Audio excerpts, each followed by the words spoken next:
broadcast first. Sponsored by Matex Heating, Cooling, and Plumbing.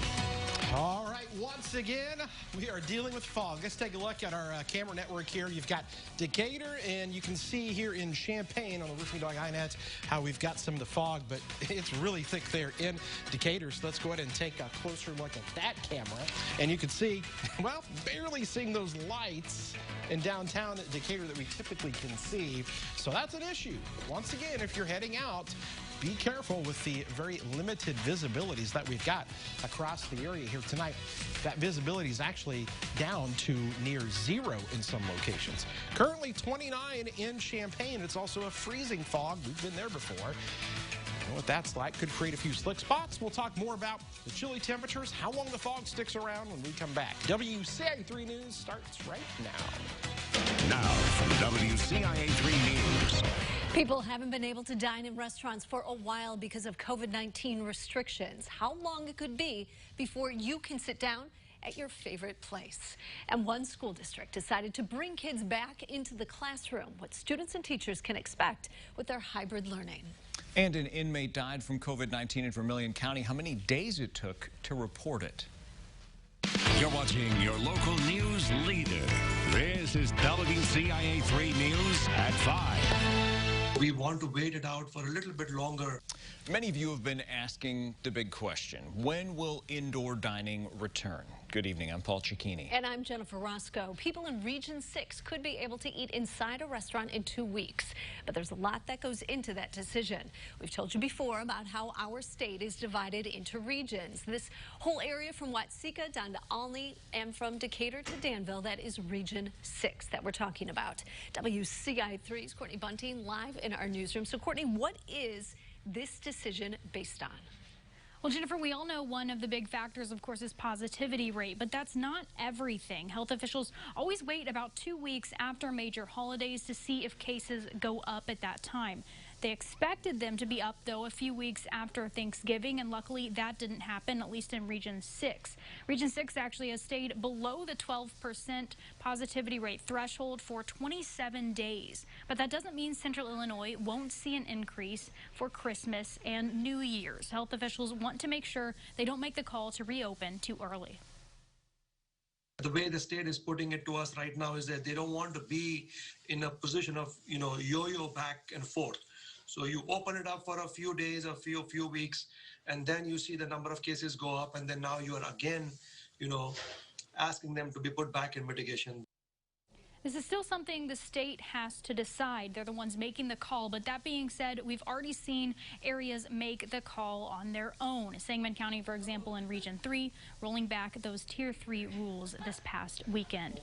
Public health officials also say hospitals can fill up very quickly in a matter of just one day to another. They add that a lot of people put off making appointments and dealing with health issues until after the holidays, after they spent time with family. So there's a risk of those cases going up and the hospitals filling up pretty quickly as well after the holidays. Live in the newsroom, Courtney Bunting, WCIA 3, your local news leader. Good information, Courtney. Thanks. The threshold for reopening is a 12% positivity rate. Champaign County is well below that, which puts it in a good place once those 2 weeks have passed and state health officials give the go-ahead. Here's a look at today's coronavirus numbers statewide. The state is reporting more than 6,800 new cases and 126 more deaths. The positivity rate hasn't moved, remaining at 9.8%. Here in Central Illinois, ICU beds are filling up. In Region 3, 83% are being used. That's up 8% compared to yesterday. In Region 6, 73% are being used. That's also an increase. Nearly 10 days after it happened, the Illinois Department of Corrections is reporting a death at the Danville Correctional Center. Happened the day after Christmas. A man in his 40s died after contracting coronavirus. State officials haven't explained why there was a delay announcing the death. It's the first announcement since the state amped up testing at the facility. That led to a spike in case numbers. IDOC is reporting 265 active cases among inmates. To date, 746 people have been tested. The state says 481 have recovered from the virus. More than 170,000 people in Champaign County could be vaccinated. That's how many the Public Health Department reports are eligible. But just more than 6,000 have gotten their first dose. The area is still in Phase 1A. That means the focus is giving it to healthcare workers and those who live in long-term care facilities. Champaign County got 2 new shipments of Pfizer and Moderna yesterday. Springfield Public Schools will return to the classroom in a week, but the teachers union isn't happy after the school board ignored its own goals and voted to send students back. WCIA 3's Cole Hankey's live in our Springfield newsroom tonight. So Cole, why was the teachers union opposed to the return? The teachers union was more upset with the timing of the return. Back in the fall, the school board set in place 3 metrics that would need to be met in order to return to the hybrid model.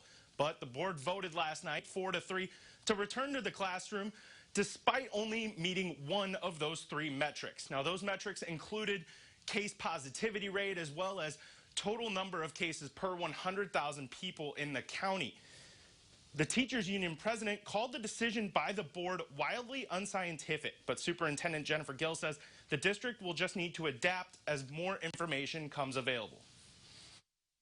So we will need to be flexible and make sure that we're providing academics if they're feeling well enough to do so during that time. And if not, it's a sick day. And we all have learned about how to handle this a little bit, even during remote. But they signed up to be hybrid teachers with the understanding that the district was going to follow the metrics that it set forth.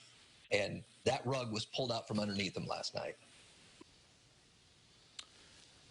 The board also did not vote on a set of metrics that would return the district back to full remote learning in case the county's numbers get worse. The district is expected to be part of a pilot program that would bring tests to the school in the city. Those tests would be administered on site to students, staff, or faculty if they start to show symptoms. Superintendent Gill said those tests are expected to come in soon, but did not give an exact timeline on when that would happen.